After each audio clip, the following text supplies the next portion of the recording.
Bonsoir à toutes, bonsoir à tous. Jacques Ricot est le deuxième invité de Questions publiques après Alain Supiot le mois dernier.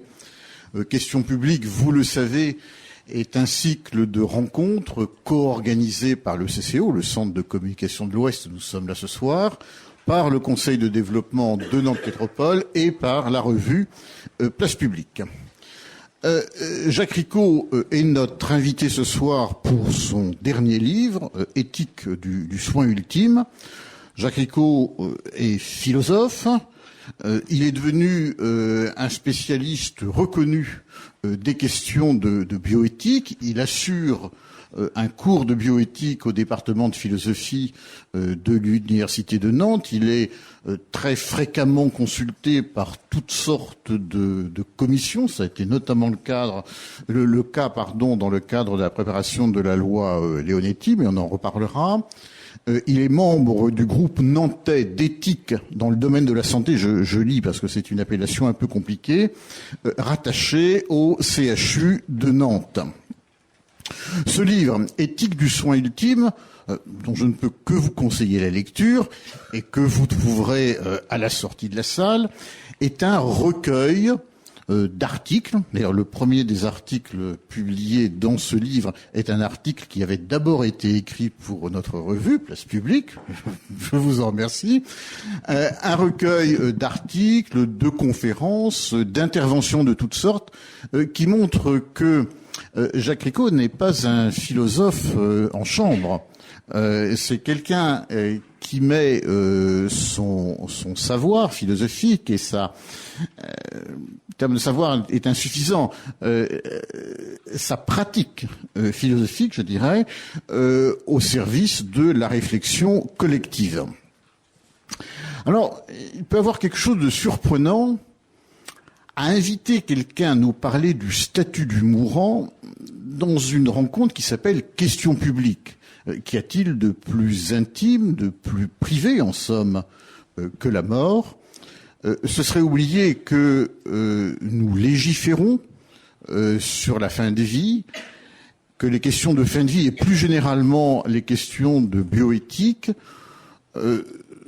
sont aussi des questions économiques, on l'oublie parfois, et en tout cas, assurément, des questions politiques.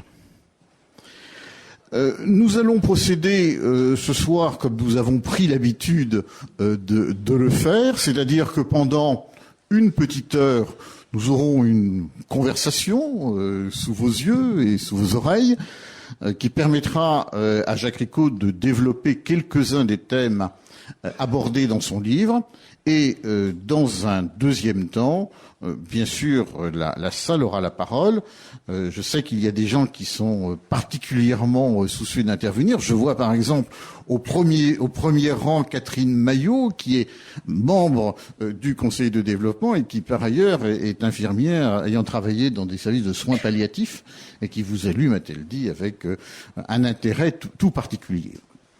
Ma première question aura peut-être un caractère un peu anecdotique. J'aimerais savoir comment un philosophe devient spécialiste des questions de bioéthique. Il ne le fait pas complètement exprès. Merci d'abord pour votre invitation, merci pour votre présentation. En m'inscrivant dans la trace d'Alain Supiot, je me sens quand même un peu intimidé devant ce grand penseur contemporain, je le dis d'entrée. Un peu par hasard et un peu par choix. Je suis venu d'abord à la bioéthique au sens large du terme lorsque, en 1982, c'est très précis, il y a eu la première fécondation in vitro en France.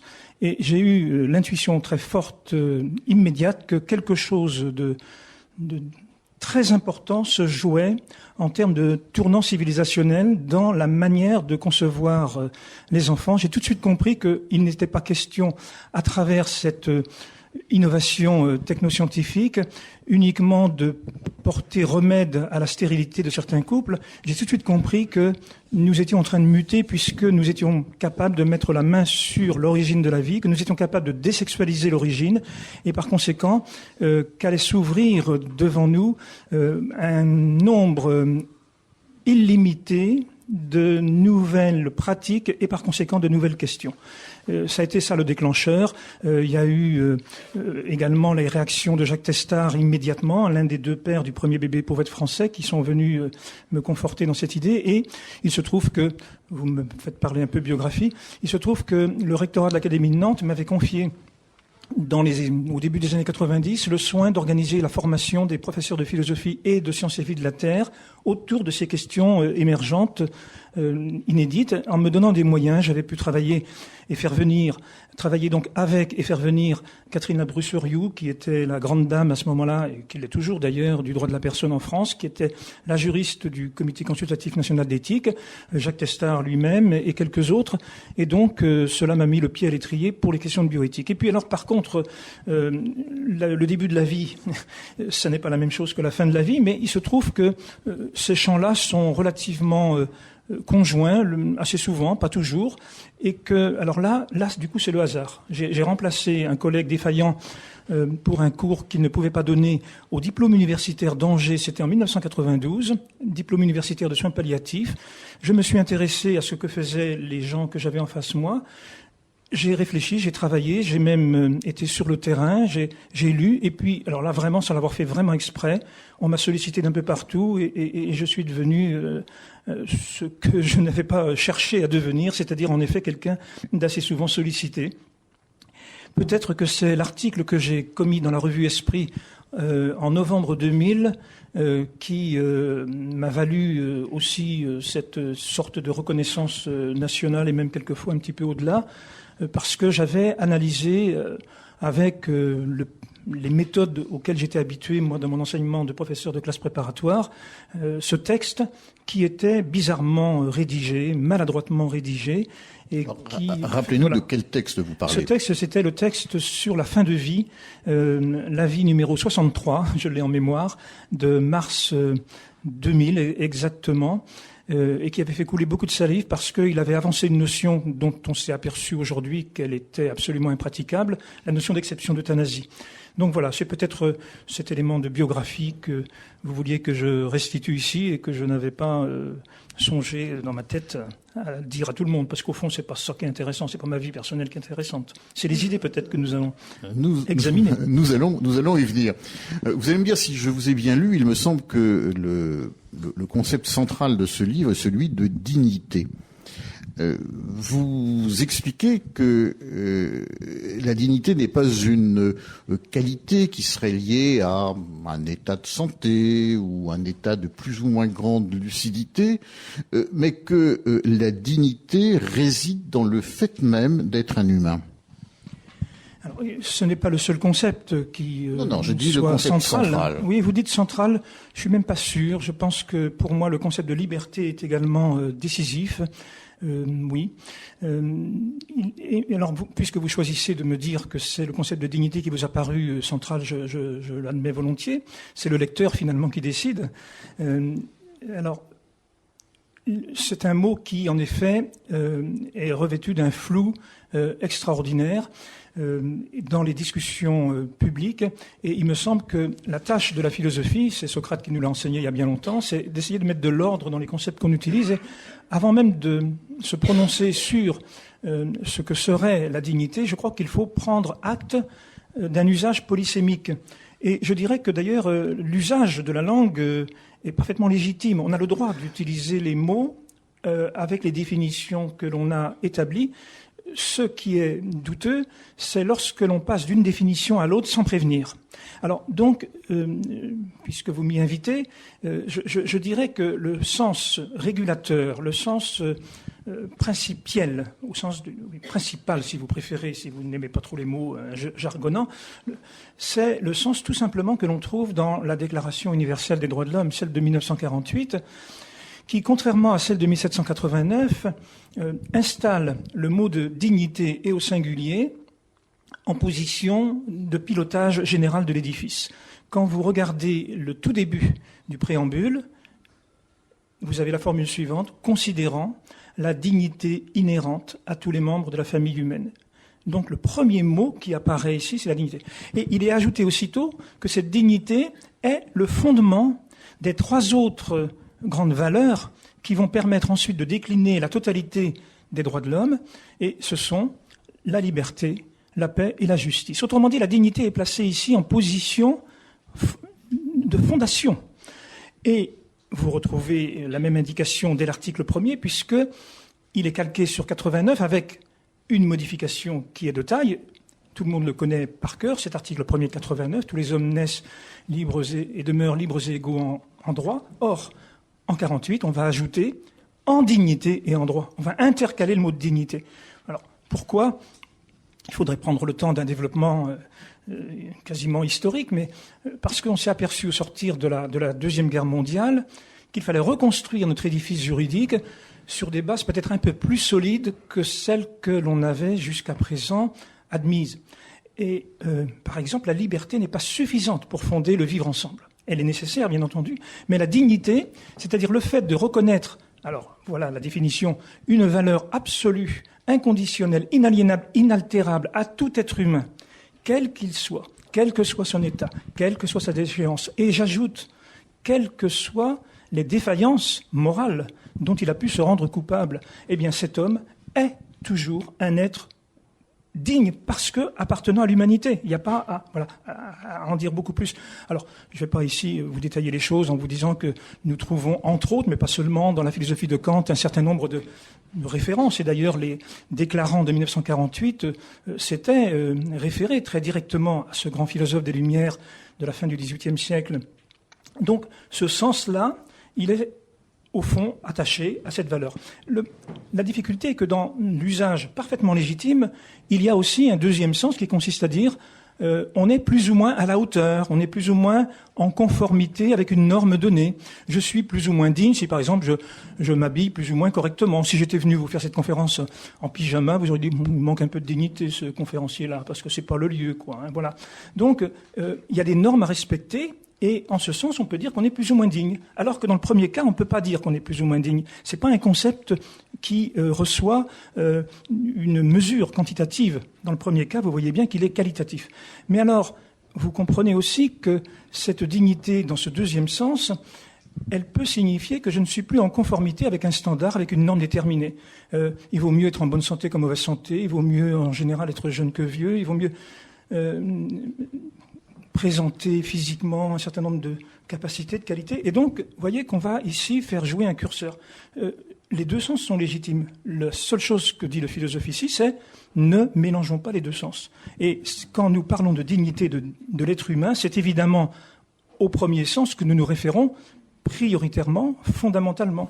Donc, je n'ai jamais perdu la dignité. Voilà ce que ça veut dire. La dignité que l'autre me dise que je l'ai perdue, ou que moi-même je me dise que je l'ai perdu, je ne l'ai jamais perdu, en fait. Voilà, si vous voulez, un principe fondateur que j'appellerai, si vous me permettez de jargonner une demi-seconde, une dignité en quelque sorte ontologique et en même temps axiologique parce que elle exige d'être honorée. Elle est une valeur qui attend, qui est comme un appel adressé à tout autre. La dignité, c'est pas une espèce de propriété comme ça qu'on aurait sur soi. La dignité, c'est cette exigence à être honorée par l'autre, et par moi-même d'ailleurs.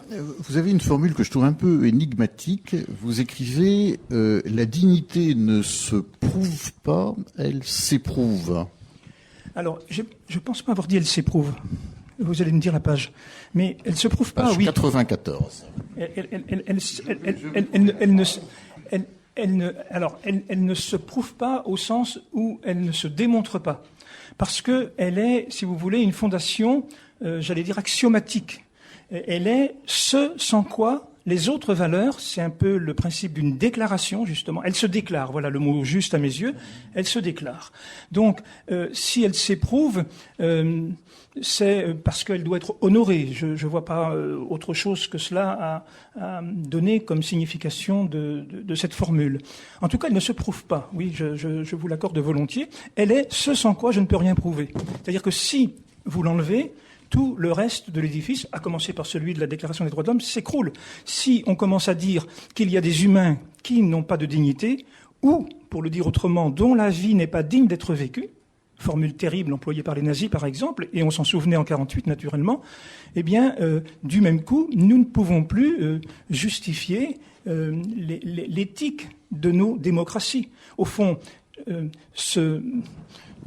la notion de dignité apparaît en position forte dans la Déclaration des droits de l'homme au moment précis où on invente, à quelques années près, la notion de crime contre l'humanité. Qu'est-ce que c'est qu'un crime contre l'humanité? Les crimes sont tous horribles, bien entendu, mais pourquoi est-ce qu'on en désigne un avec cette appellation particulière? C'est un crime contre quoi? C'est un crime contre l'humanité de l'humain, c'est-à-dire que avant même d'exterminer les Juifs, ce que les nazis ont fait, c'est beaucoup plus grave que l'extermination elle-même, qui n'est qu'une conséquence de ce que je vais dire. Ils ont décidé que les Juifs n'étaient pas des hommes. Les Juifs n'ont pas été exterminés en raison de leur appartenance religieuse, ethnique, etc. On n'a pas exterminé des hommes parce qu'ils étaient Juifs. C'est infiniment plus grave que ça. On a exterminé des Juifs parce qu'ils n'étaient pas des hommes. Et dès lors que, en effet, vous décidez qu'il y a des gens qui n'ont pas la dignité, humaine, évidemment, ils sont réduits au rang de choses et de moyens. Vous me faites aller là dans des hauteurs qui ne sont pas directement celles de notre sujet, mais qui peut-être quand même ont quelque chose à voir, parce que le soin ultime, c'est le soin par excellence dû à tout être humain, quelle que soit sa situation, et donc qui conserve sa dignité jusqu'au bout, quel que soit le jugement qu'autrui se fait sur lui et quel que soit le jugement que lui-même se fait sur lui. Toujours pour mieux comprendre ce concept de dignité que je persiste à trouver fondamental dans votre propos. Vous avez raison, il est fondamental. Que pensez-vous de ce vaste mouvement qu'on voit aujourd'hui qui tendance à réduire la différence entre l'homme et l'animal? Alors ça, je ne traite pas directement dans mon ouvrage. Il se trouve que ce mouvement a, comme toujours, du positif et du négatif. Il a du positif parce que je crois que notre tradition occidentale en particulier n'a pas su respecter suffisamment les animaux et les animaux souffrants en particulier. Et que donc là, nous avons à l'évidence des devoirs envers les animaux, et je me réjouis, comme tout le monde je crois, de la promotion de l'animal qu'on ne peut pas réduire au rang d'une machine, au rang d'une chose. De ce côté-là, il y a un mouvement extrêmement positif.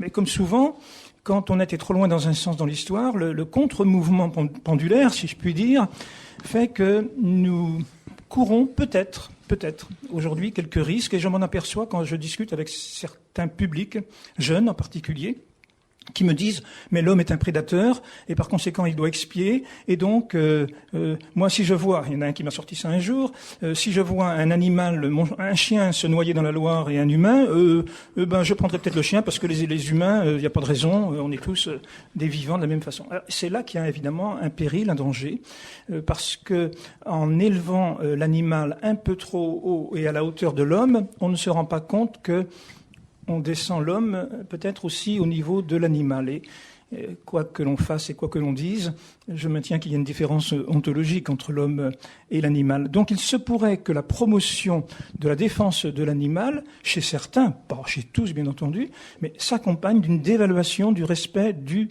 à l'humanité de l'humain. Je peux en dire plus, mais c'est peut-être Non, pas... mais je pense que parler de l'animal éclaire la conception qu'on se fait de l'humain. C'est pourquoi je vous posais cette question qui pourrait sembler déplacée. Par exemple, si vous lisez Emmanuel Kant, la dignité n'appartient pas à l'animal. Nous avons des devoirs envers les animaux, bien sûr, mais l'animal a un prix. La preuve, c'est qu'on peut l'échanger. On peut vendre un animal, on ne peut pas vendre un être humain. Et rien que ça, déjà, ça nous indique une différence substantielle. C'est la même raison qui fait qu'on ne peut pas réduire un humain à l'esclavage. L'esclave peut être vendu.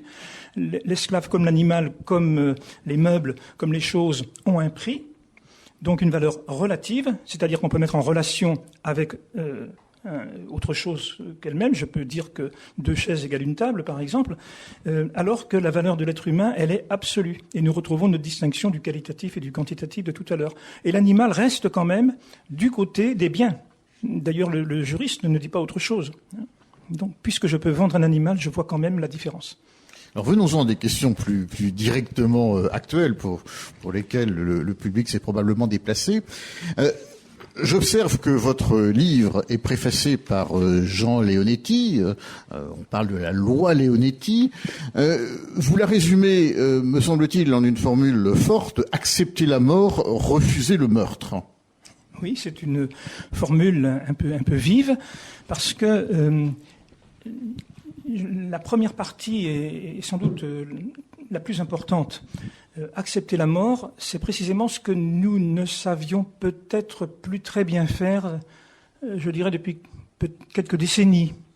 Voilà que l'homme s'était cru, grâce au progrès fulgurant de la médecine, pouvant repousser indéfiniment l'échéance. Et c'est un lieu commun que de dire que l'on occulte la mort. Maintenant, tout le monde ne donne pas le même sens à cette occultation. Accepter la mort, c'est finalement pour l'être humain accepter sa finitude, ce qui n'est jamais simple, ce qui n'est jamais toujours efficace même, hein, parce que il se trouve que je cherche mes mots en ce moment parce que tout simplement me vient à l'idée ce qui va se passer tout à l'heure, pour lequel j'aimerais faire de la promotion, à 20h au lieu unique. Un autre philosophe de Nantes, Denis Moreau, va expliquer le sens de son livre, Les Voies du Salut, et justement sa thèse centrale rejoint la préoccupation qui est la vôtre. Notre programme est fait en sorte que les affamés de philosophie pourront aller au lieu unique après l'intervention de Jacques Ricot. Sa thèse centrale, c'est de dire que nous faisons, alors je le dis dans son logage à lui, parce qu'il est capable d'être très pédagogue, nous faisons beaucoup de bêtises parce que nous ne savons pas nous situer par rapport à la mort. Et il explique que la crainte de la mort, il reprend d'ailleurs une formule de Lucrèce pour le dire, la crainte de la mort fait que nous n'avons plus un rapport à notre vie qui soit finalement un rapport heureux. Et accepter la mort, nous y revoilà donc à votre question, accepter la mort, c'est consentir à la mort qui vient, peut-être quelque chose qui consonne avec ce que nous ont légué les grandes sagesses de la tradition grecque en particulier, consentir à la mort qui vient et ne pas chercher toujours à reporter indéfiniment le moment du mourir. C'est ce que l'on a appelé l'acharnement thérapeutique et qu'on a mieux traduit par l'obstination déraisonnable. Et c'est cela qui a, à mes yeux, en tout cas c'est l'analyse que je fais, conduit nos contemporains à se méfier du corps médical, avec un grand paradoxe. C'est au moment où la médecine avait enfin des puissances, des pouvoirs, qu'on s'est dit, mais est-ce qu'elle n'en fait pas trop ? Vous savez, la notion d'acharnement thérapeutique émerge dans le vocabulaire dans les années 70, au moment où le soin s'identifie ou paraît s'identifier à la guérison. D'ailleurs, on le dit, je vais me faire soigner, ça veut dire le médecin va me guérir, hein, c'est un peu ça le sens. Or, c'est un contresens. C'est un contresens parce que le rôle de la médecine, le rôle du soin, c'est de soulager. C'est pas forcément de guérir. Il peut pas toujours guérir, sinon nous aurions l'immortalité terrestre. Et donc, ce que la loi Leonetti a installé de façon très forte, après un travail, après une gestation très solide, très sérieuse, à laquelle je m'honore d'avoir participé. Je faisais partie des 81 personnes auditionnées qui, pendant les 9 mois, ont essayé, à la mesure de leurs possibilités, d'éclairer nos parlementaires et qui ont voté cette loi à l'unanimité. Tout le monde était d'accord pour dire que l'obstination déraisonnable est interdit. C'est pas déconseillé, c'est interdit. La première phrase de l'article 1er de la loi du 22 avril 2005, dite loi Leonetti, c'est « Les actes médicaux ne doivent pas être poursuivis par une obstination déraisonnable ». Donc, consentir à la mort qui vient, c'est cela, accepter la mort, ne pas se battre au-delà du raisonnable, en faire trop, c'est faire mal. Voilà ce que nous voulons dire quand nous disons qu'il faut aussi consentir à la mort qui vient, l'accepter. Et il y a évidemment d'autres notions dans cette loi qui sont fortement énoncées, en particulier le fait que pour un malade incurable et en phase terminale, la douleur, sous quelque forme que ce soit, est inacceptable, ne peut pas être acceptée, et que donc, par tous les moyens, il faut la combattre. Par tous les moyens, y compris des moyens qui pourraient avoir comme conséquence indirecte l'abrégement des jours. Les 81 personnes auditionnées, qu'il s'agisse des juristes, des associations, des médecins, des philosophes, des théologiens, se sont trouvés entièrement d'accord avec cette maxime qui gouverne désormais de façon plus claire qu'auparavant la pratique du soin. Le soin ultime, ça consiste à ne pas laisser souffrir quelqu'un. À l'époque où nous avons les moyens de soulager toutes les douleurs, et quand nous ne le pouvons pas, nous avons toujours le moyen d'endormir pour réveiller ensuite éventuellement la personne, pour lui épargner cette douleur, eh bien, il me semble que c'était un principe qui nous fait progresser dans le respect de la vie. Ce principe, ce dernier principe, n'a pas toujours été honoré. Si vous regardez l'article 23, je le cite évidemment dans le livre, du premier code de déontologie d'après la guerre de 1947, vous lisez exactement le contraire de ce que je viens de vous dire. Le médecin, lorsqu'il soulage la souffrance, on mêle souffrance et douleur ici. Le médecin, lorsqu'il soulage la souffrance, a le devoir prioritaire de prolonger la vie. Ce qui veut dire, on en frémit un petit peu quand on sait la réticence qui a duré longtemps à utiliser les antidouleurs, ce qui veut dire clairement que la prolongation de la vie était considérée comme un objectif prioritaire, donc, par rapport au soulagement de la douleur. Non, ce n'est pas cela le soin ultime. Donc, accepter la mort, ça veut dire que il ne sert de rien dans certaines situations d'ajouter des jours au jour délibérément par des procédés médicaux au lieu de laisser la mort survenir. Alors, accepter la mort, c'est le premier volet. Oui. Refuser le meurtre, c'est le second.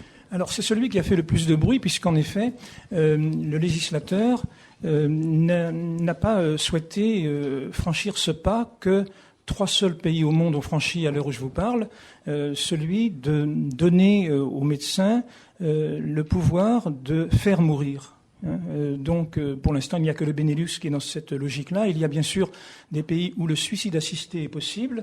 Il n'y en a pas beaucoup, mais il y en a.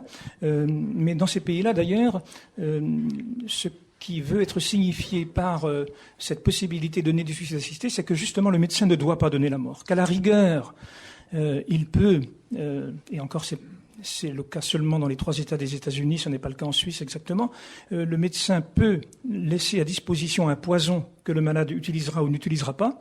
D'ailleurs, dans la majorité des cas, il faut savoir que dans ces pays-là, les malades ne l'utilisent pas, le poison en question. Mais enfin, on peut le laisser à disposition, mais ce n'est pas le médecin qui fait ce geste qui contredit l'éthique hippocratique qui lui enjoint de soulager, d'accompagner et non pas de tuer, pour dire les choses avec la clarté qui s'impose ici. Donc, le législateur n'a pas souhaité franchir ce pas parce que il s'agissait à ce moment-là d'être non pas dans la continuité des logiques que je viens d'esquisser rapidement, mais d'être dans une réelle discontinuité, c'est-à-dire que finalement ce qui aurait été inscrit ici dans la loi, c'était le fait que donner la mort était un soin. Or, donner la mort, c'est arrêter le soin. Je ne me prononce pas encore à ce stade de notre échange sur la légitimité ou non d'une telle chose, mais je me prononce tout simplement sur l'objectivité, c'est-à-dire sur la description. Ça veut dire qu'à ce moment-là, le médecin dit « il n'y a plus rien à faire d'autre que donner la mort ». Or, il y a toujours quelque chose d'autre à faire dans une éthique du prendre soin d'autrui. Et il me semble qu'ici, évidemment, le corps médical est en première ligne et doit être le plus sereinement possible, le plus efficacement possible, encadré dans les pratiques qui sont les siennes. Donc on peut dire que la loi Leonetti vous semble être un point d'équilibre satisfaisant, acceptable entre le pouvoir des hommes, les capacités renouvelées de soigner, voire de guérir, et les limites de notre condition humaine. Oui, j'accepte votre formulation. J'ai la conviction intime, pour ne l'avoir pas eu dès le début, je vous indiquerai que je l'ai construite progressivement. Il m'a bien fallu une 15aine d'années pour arriver à cette position qui est la mienne aujourd'hui. Je considère qu'en effet, cette loi est une loi satisfaisante, équilibrée. Ces mots, d'ailleurs, sont utilisés par Robert Badinter, par exemple, je dis notre grand juriste, parce que c'est vrai que ça a été un garde des Sceaux qui a eu une hauteur de vue quand il était aux affaires, dont nous bénéficions encore. Donc Robert Badinter déclarait devant la mission d'évaluation en septembre 2008, ou en octobre 2008 plus précisément, que cette loi était en effet une loi d'équilibre. Pour rester dans ce registre-là. Claude Évin a exactement le même sentiment. Marie-Georges Buffet a exprimé les mêmes convictions. Je fais exprès de citer des gens de gauche parce que on croit quelquefois que c'est un débat qui clive idéologiquement la droite et la gauche. Je vérifie chaque fois que je rencontre des gens exactement le contraire. Enfin, des gens concrets, je veux dire, dans le quotidien, en particulier dans le personnel soignant. Et donc, cette loi qui me paraît équilibrée me paraît aussi avant-gardiste. Je voyais encore dans la presse avant-hier que la Suède s'était alignée sur notre dispositif récemment. Et donc, il me semble que nous avons pris quelques longueurs d'avance par rapport à ce que je connais des pratiques d'autres pays européens. Et vous vous doutez que si on se permet, comme je le fais, de publier ou de rencontrer, en effet, en position d'experts, des parlementaires ou d'autres personnes qui ont des positions publiques à prendre, c'est qu'auparavant, on a quand même pris, je vous prie de croire que je l'ai fait, le temps de travailler les différentes législations des différents pays, de rencontrer les équipes soignantes un peu partout, alors je n'oserais pas dire dans le monde, mais en tout cas en Europe. Et alors pourtant, vous faites état de ce que vous appelez, je vous cite, une pression contemporaine en faveur de l'euthanasie et du suicide assisté. Quelles sont les raisons qui expliquent la force de cette pression ? Incontestablement, il y a une grande pression, une grande force dans ce sens-là. Si vous avez lu le livre, donc vous avez peut-être remarqué que dans l'introduction, je distinguais plusieurs visages de cette pression, de cette demande, qui ne sont pas d'ailleurs assimilables les uns aux autres.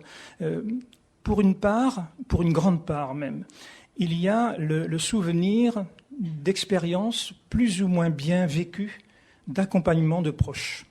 C'est pour moi quelque chose d'extraordinaire. Moi qui ai ce privilège en tant que philosophe de rencontrer des parlementaires, donc de vivre une expérience de philosophie citoyenne, eh bien, chaque fois que je parle face à face à un parlementaire, à un seul, eh bien, il ne faut pas plus de 3 minutes pour qu'il me raconte ce qui s'est passé avec sa mère, avec son père, avec son frère, avec quelqu'un.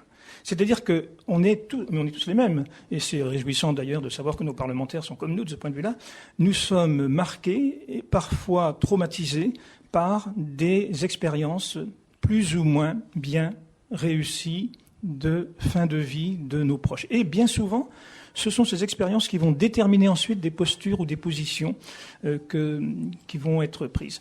Donc, le premier élément pour répondre à votre question, c'est que oui, il faut prendre acte que la fin de vie ne se passe pas toujours comme elle devrait se passer au regard de l'éthique médicale, au regard du droit peut-être même, et qu'en tout cas, dans les années 70-80, ça se passait pas bien. Et je vais aller très loin. Mais je ne crains pas d'être démenti parce que trop de témoignages de médecins vont dans ce sens. Dans les années 70-80, il y avait encore des médecins qui, lorsqu'ils ne pouvaient plus guérir le patient, l'abandonnaient purement et simplement.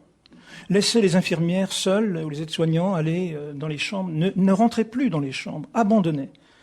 Eh bien, je crois que c'était quand même une forme... On était encore dans la logique de la performance. Vous savez, les médecins étaient médiatisés, les mandarins, parce qu'ils faisaient des greffes du cœur, etc. Mais à côté de ça, il y avait des choses qui n'allaient pas bien. Et donc, à ce degré de lâcheté, répondaient des gens que je dirais aujourd'hui courageux, qui disaient, mais on ne peut pas laisser souffrir comme ça, on ne peut pas les abandonner. Et ils pratiquaient des injections létales, des cocktails lithiques, ça c'était répandu à la fin des années 70, début des années 80. Et puis évidemment, en même temps que cette pratique clandestine se répandait, eh bien montait légitimement la revendication d'encadrer de telles pratiques clandestines absolument scandaleuses, parce que c'était avec la vie ou sans la vie de la personne concernée. Et donc, à partir de ce moment-là, le tournant est clairement fin des années 70, début des années 80. On a vu dans l'opinion deux courants émerger qui, au départ, étaient rigoureusement parallèles, qui ne se rejoignaient absolument pas. Un courant qui a dit, puisque la vie va cesser, autant l'arrêter, autant l'anticiper, et ça a été la naissance de la revendication euthanasique dans la plupart des pays européens en particulier. Et puis, parallèlement, il y a eu des médecins qui se sont dit, mais j'ai pratiqué, combien m'ont fait cette confidence, j'ai pratiqué des injections létales, mais je suis pas bien avec ça. Ça quelque chose il me semble qu'il y a autre chose à faire. Ils se sont mis à se former, parce que nous avions beaucoup de retard en France par rapport à nos voisins de Grande-Bretagne, par exemple, aux soins palliatifs. Ils se sont mis à se former au traitement antidouleur, et du coup, et c'est leur témoignage unanime, ils n'ont jamais plus recouru à l'usage de cocktails lithiques. C'est-à-dire que les demandes d'euthanasie qui leur étaient adressées s'évanouissaient dès lors, y compris par des gens qui avaient dit avant « je voudrais une euthanasie, s'il m'arrive telle situation », s'évanouissaient systématiquement lorsque l'accompagnement était conduit selon des normes d'éthique médicale et surtout de compétences médicales. Il y a un autre élément à prendre en compte dans cette revendication contemporaine, bien entendu, et c'est quelque chose qui n'est pas toujours facile à comprendre, c'est que d'abord le mot d'euthanasie est rarement correctement défini. Quand je disais tout à l'heure que les Suédois s'étaient alignés sur nous, eh bien un aussi bon journal qu'Ouest France s'est complètement trompé dans le titre qu'il a donné à cet alignement, puisque le refus d'obstination déraisonnable a été traduit dans le titre « La Suède passe à l'euthanasie passive ». C'est pas de l'euthanasie, puisqu'on ne donne pas la mort à quelqu'un. C'est pas la même chose que d'accepter la mort qui vient. C'est le terme d'euthanasie passive qui n'a pas grande signification, qui est un oxymore. C'est pas un oxymore. Si vous voulez, c'est un oxymore. Non, pas vraiment, parce que vous pouvez omettre un geste dans l'intention de tuer quelqu'un, à la limite. Vous avez le moyen de le guérir, vous ne le guérissez pas. Eh bien, c'est quand même de l'euthanasie. Je passe au bord de la Loire, il y a quelqu'un qui est en train de se noyer. Bien sûr, je lui pousse pas la tête en dessous quand il remonterait, mais je le vois qui se noie et je n'y touche pas. Alors que je pourrais simplement le soulever et je ferais un meurtre passif, si vous voulez. Donc, l'euthanasie pourrait, de ce point de vue-là, être une intention délibérée de provoquer la mort en refusant de faire quelque chose. Donc, on pourrait faire des euthanasies par omission. Mais dans l'immense majorité de ces situations, comme nous le disions tout à l'heure, on consent à la mort qui vient sans acharnement, sans obstination déraisonnable, et ça n'est donc pas de l'euthanasie pour cette raison très simple, que pour qu'il y ait euthanasie, il faut qu'il y ait volonté délibérée de donner la mort à quelqu'un. Donc, en effet, l'adjectif passif est complètement fautif. Alors, c'est une des raisons qui fait que le grand public, quand on lui pose des questions avec ce mot d'euthanasie, il est dérouté. Mais figurez-vous, allons plus loin, figurez-vous que le corps médical lui-même, quand on l'interroge, on a fait des enquêtes il y a encore pas si longtemps, j'y fais référence dans le livre, quand on lui demande de définir ce que c'est que l'euthanasie, il est dans le plus grand flottement. Certains vont appeler euthanasie justement le fait de ne pas entreprendre une nouvelle ligne de chimiothérapie qui pourtant ne s'impose pas. Et ils vont dire, ben oui, j'ai fait de l'euthanasie, ça n'a pas de sens. Et d'autres vont dire, parce qu'ils ont accepté de doser des morphiniques de façon telle que la conséquence indirecte en sera la mort qui va survenir plus vite, ils vont peut-être dire, ou d'autres vont dire que c'est de l'euthanasie. Ça n'est pas de l'euthanasie. Donc, il y a ici d'abord une grande confusion. Et puis, l'avant-dernière raison, j'ai presque fini de répondre à votre question, l'avant-dernière raison à mes yeux qui explique que cette montée de l'euthanasie, elle est psycho-existentielle, si vous m'autorisez ce néologisme. Elle consiste, tant que nous sommes en bonne santé, à avoir peur de ce qui pourrait advenir. Et donc, la crainte d'avoir à mourir fait que nous devançons la mort. C'est quelque chose que Denis Moreau, à sa façon, développe très très bien. C'est quelque chose que j'ai pointé moi aussi à ma modeste mesure en utilisant ce vers de Lucrèce dont je parlais tout à l'heure, qui allait jusqu'à dire, ce grand poète épicurien du 1er siècle en Jésus-Christ, « Et beaucoup se sont donné la mort par crainte d'avoir à mourir. » Extraordinaire. On se suicide parce qu'on a peur de ce qui pourrait arriver plus tard, et de la mort en particulier. Et il me semble que la revendication euthanasique, qui encore une fois est une revendication de bien portant et qui s'évanouit lorsque le soin est correctement donné, eh bien, elle participe de cet effroi contemporain devant la mort, et donc, d'une certaine façon, c'est le refus de notre finitude qui est derrière, me semble-t-il, ce point. Alors, la toute dernière raison de cette revendication, alors là, le philosophe pourrait s'étendre, mais il ne vous encombrera pas, du moins dans cette partie du débat, c'est que nos sociétés contemporaines sont des sociétés où l'on croit, où l'on considère que la maîtrise doit s'appliquer, peut s'appliquer à tout. mon ami, le sénateur Caillavet, qui est en même temps sur des positions radicalement différentes des miennes, me répète régulièrement, il me l'a encore redit il y a 15 jours quand nous nous sommes rencontrés, qu'il ne supportait pas l'idée de ne pas maîtriser sa naissance. Ben oui, il y a quelque chose qu'on maîtrise pas, c'est le début de la vie. Alors, puisque je ne peux pas maîtriser le début, oui, je suis né à un moment donné, dans un milieu donné, dans une langue donnée, etc. Et donc, on n'a pas cette possibilité de faire jouer la liberté jusqu'au bout. Alors, puisque je n'ai pas demandé à naître, eh bien, je vais exiger le droit d'avoir à mourir. Ce qui est évidemment capituler encore plus devant la mort, puisque l'anticiper, c'est lui rendre les armes encore plus qu'en la laissant advenir, si vous voulez. Et donc, la mort étant par définition la démaîtrise, il y a quelque chose de dérisoire dans cette volonté de maîtrise, mais qui mériterait certainement, évidemment, beaucoup plus de développement que ce que je suis en train de dire. Mais enfin, voilà, c'est pour essayer de répondre à votre question que j'ai dit tout ça. Il me semble que dans les facteurs qui expliquent, toujours pour citer la pression contemporaine en faveur de l'euthanasie et du suicide assisté, il y en a un autre que vous développez à plusieurs reprises et sous des aspects divers dans le livre.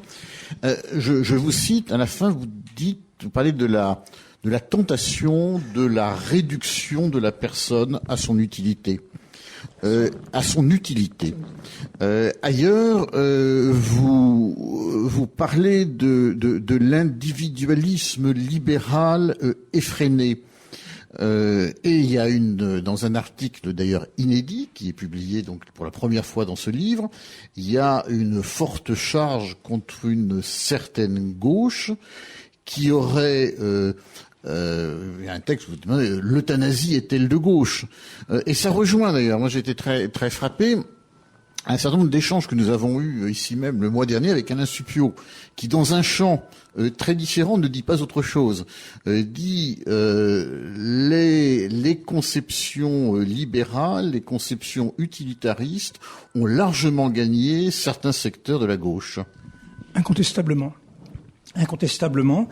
Il suffit de faire ce que j'ai fait dans le chapitre précédent de celui auquel vous venez de faire allusion, l'analyse littérale des interventions des parlementaires lors de ce premier débat qui a eu lieu donc le 19 novembre dernier au Parlement autour de l'éventualité de la légalisation de l'euthanasie, pour s'apercevoir que c'est dans le clan des libéraux politiques classiques, ou la droite, que se sont trouvés au contraire le plus statistiquement de défenseurs de ce que j'appelle la vulnérabilité humaine, et alliés avec la majorité, pas la totalité, mais la majorité des députés communistes sur cette question précise. C'est-à-dire que l'antilibéralisme est porté par des courants qui brouillent complètement l'échiquier classique, l'échiquier conventionnel. Je le disais tout à l'heure en citant quelques noms qui sont des exceptions dans leurs courants politiques respectifs, comme Claude Évin ou Robert Badinter,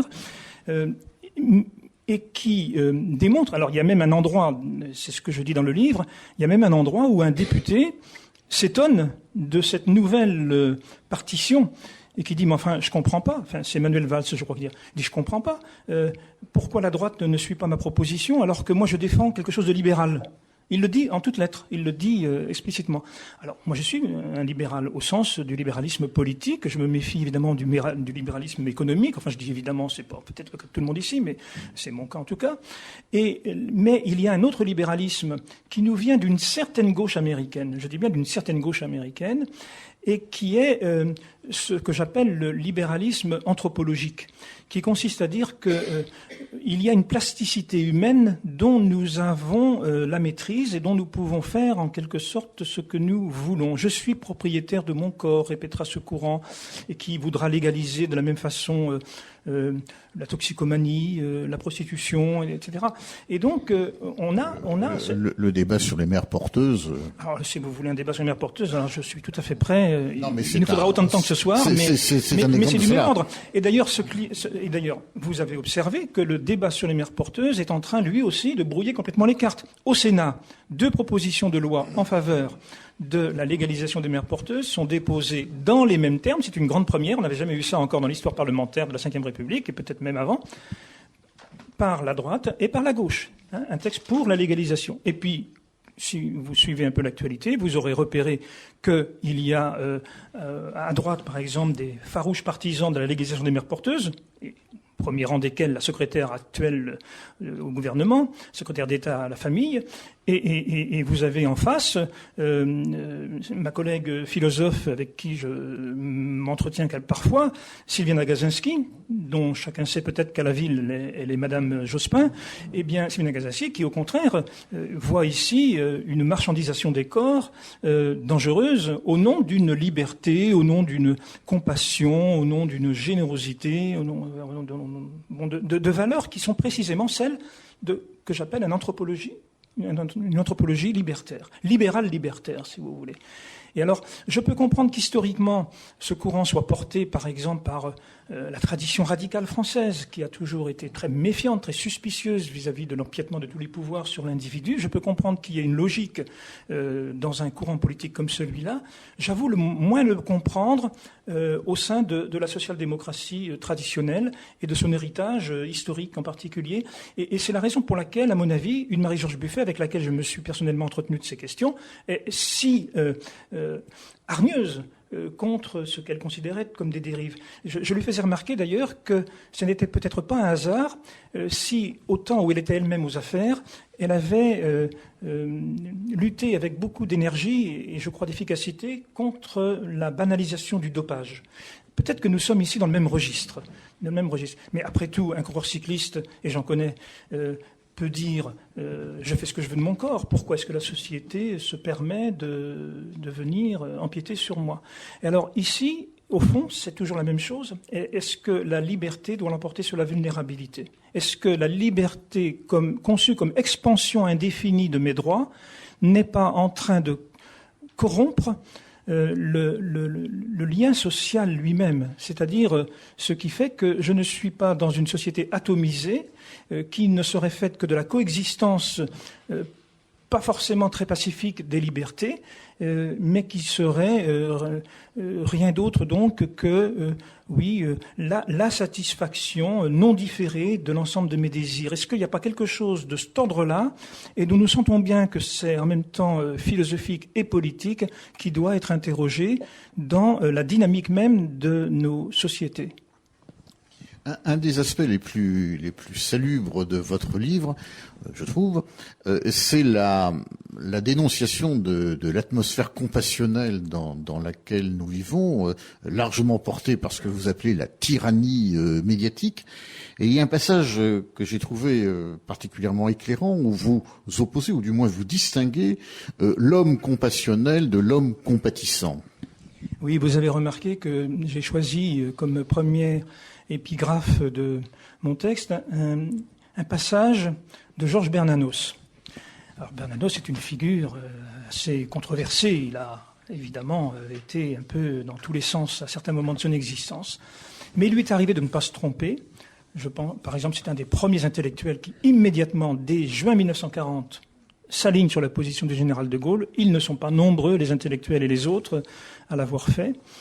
Et en 1938, il prend position, lui qui est un catholique traditionnel, on a envie de dire, qui avait été maurassien autrefois, eh bien, il est anti-franquiste dès le départ. Et il écrit ce grand livre, ce superbe livre, Les grands cimetières sous la Lune, en 1938, et je découvre, en effet, cette citation qui, à mes yeux, est vraiment prémonitoire. Il n'y a que les artistes pour avoir autant d'avance sur leur époque, parce que les philosophes sont quand même en général un peu plus en retard.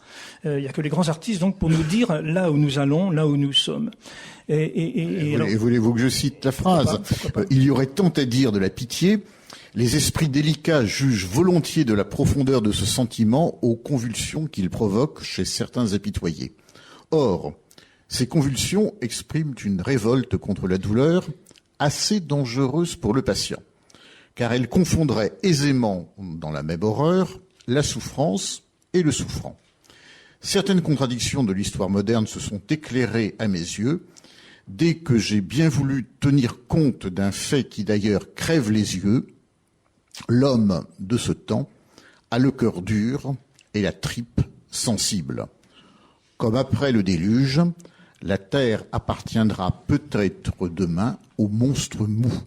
Avoir dit cela en 1938, avant que la télévision en particulier ne prenne de l'importance que nous lui connaissons aujourd'hui, je continue à dire que c'est vraiment quelque chose qui éclaire non seulement la problématique du soin ultime dont je me suis emparé ici, mais qui éclaire beaucoup d'autres choses. Nous avons la tripe sensible. Nous sommes larmoyants, nous adorons voir des victimes, et la télévision, évidemment, grande pourvoyeuse d'images, sait nous fasciner avec des histoires toujours plus horribles les unes que les autres.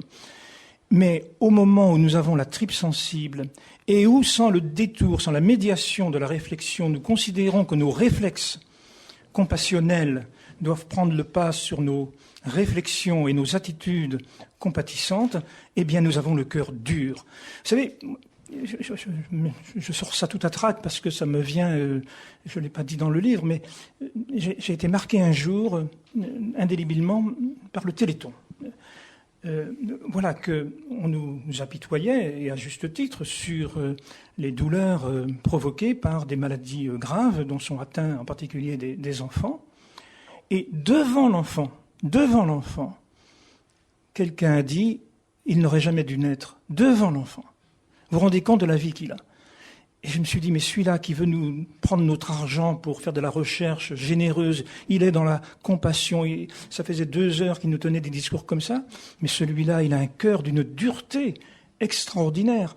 Et c'est toujours au nom de la tripe sensible. C'est toujours pour le bien des autres que l'on veut les éliminer. Vous savez, la comparaison, je m'empresse de dire qu'elle ne joue pas par rapport au débat concret de ce soir. Mais je ne peux pas m'empêcher de penser que quand on a exterminé des malades mentaux dans l'Allemagne nazie, c'était pour leur bien, c'était pour leur faire du bien. Et aujourd'hui, d'une manière plus subtile mais non moins efficace, quand un avocat veut défendre un de ses clients qui a malencontreusement ou volontairement, je dis les deux peuvent se conjuguer au demeurant, par exemple tenter d'assassiner son épouse. Quelqu'un est en faillite, c'est une histoire vraie que je vous raconte, il tente d'assassiner son épouse pour que son épouse ne souffre pas d'apprendre la faillite qu'il lui a dissimulée jusqu'à présent. Que dit l'avocat au tribunal ? C'est un geste d'amour. Le geste d'amour est devenu le sauf-conduit dans les prétoires, le mot passe partout dans les gazettes, et c'est la tripe sensible, et c'est le cœur dur. Vraiment, Bernanos, je crois, avait vu juste. Eh bien, je crois que, comme il le dit très exactement, confondre dans une même horreur le souffrant et la souffrance, eh bien, c'est exactement à cet endroit que nous devrions réfléchir, parce que nous considérons que ce n'est plus le combat contre la souffrance qui doit être notre exigence éthique première, c'est l'élimination du souffrant. Et là, Marie-Georges Buffet a exactement les mêmes formules que celles que j'utilise. On ne peut pas considérer que c'est thérapeutique d'éliminer quelqu'un. Non, c'est avouer qu'on cesse la relation thérapeutique. Je me souviens quand même qu'en grec, thérapeuen, ça veut dire soigner. Donc, arrêter une relation de soins délibérément, ça n'est pas la même chose que vivre une relation de soins. C'est ça qui est, je crois, déterminant ici. Alors, je peux continuer indéfiniment, mais parce que la question que vous m'avez pas encore posée, c'est oui, mais quand même la liberté dans tout ça. Et moi, je répondez à la question que vous auriez souhaité que je vous pose. La liberté. Eh bien, je suis pour la liberté, naturellement, et complètement, y compris de refuser un traitement palliatif si on ne veut pas de traitement palliatif.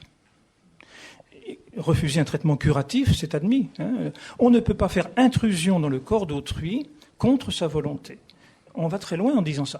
Je ne dis pas que sur le plan éthique, il n'y ait pas des recommandations qui exigent que l'on prenne soin de soi. Je pourrais argumenter philosophiquement en disant que cette humanité dont je suis porteur, j'en suis aussi responsable.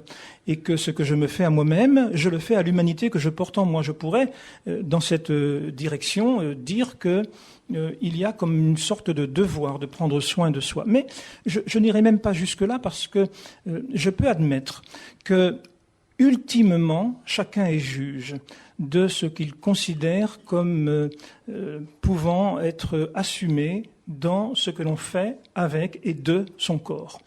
Donc, la liberté va jusqu'à admettre qu'un médecin ne peut pas faire quelque chose à quelqu'un contre sa volonté. Donc, je trouve que ça va très très loin.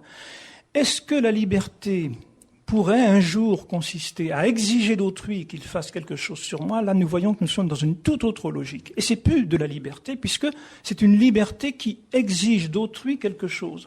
Et donc, quand tout à l'heure vous disiez on ne peut pas réduire une personne à son utilité, bien évidemment, ce que vous vouliez dire, c'était que cette dignité inaliénable n'était pas perdue sous prétexte qu'une personne n'avait plus d'utilité sociale au sens d'un rendement, d'une production quelconque. Mais je pensais en même temps que je vous écoutais que autrui ne peut pas être non plus réduit à une utilité pour moi.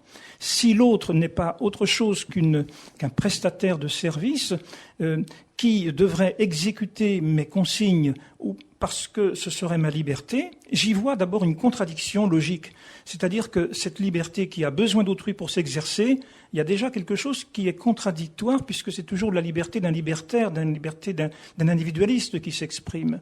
Donc, si vous me dites, Monsieur Ricot, en sortant d'ici, vous savez, j'ai une grosse déprime et je voudrais me suicider, venez m'aider et comme je n'arrive pas à enjamber la fenêtre, aidez-moi et poussez-moi. Vous me conseilleriez de le faire tout seul. Voilà. Et éventuellement, peut-être que j'essaierai de vous retenir, mais c'est pas ça l'essentiel. C'est pas ça l'essentiel. Je ne vous en demande pas tant. Eh bien, écoutez, nous allons terminer déjà, car le temps passe très vite, cette première phase de la conversation.